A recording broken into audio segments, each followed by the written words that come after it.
Hello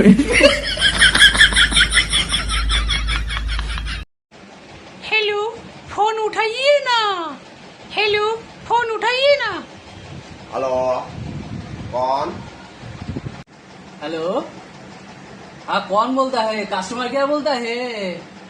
customer care से बोल रहा हूँ सर। बोलिए आपका क्या प्रॉब्लम है?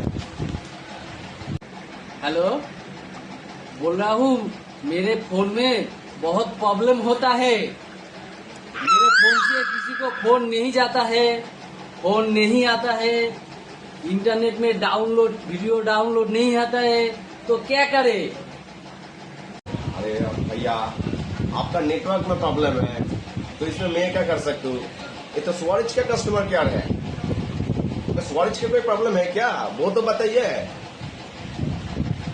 देखिए, मुझे कुछ सुअर वुअर नहीं चाहिए। मुझे तो फोन करना है, फोन आना है, वीडियो देखना है, सिर्फ वही चाहिए। मुझे कुछ सुअर वुअर नहीं चाहिए। देखिए, मैं हिंदी में बात कर रहा हूँ, इसका मतलब है नहीं कि मुझे बांग्ला नहीं आता। আরে বোধাই, এটা পায়খানা পরিষ্কার করার কাস্টমার কেয়ার। তোর যখন নেটওয়ার্ক আসছে না, চল তোর বাড়ির ঠিকানা বল, তোর বাড়ির দিকে তোর মোবাইলটা তোর পায়খানায় চুবিয়ে দিই, দেখবি নেটওয়ার্ক চলে আসবে। বোধাই কোথাকার কোত্থেকে ফোন করে কে জানে।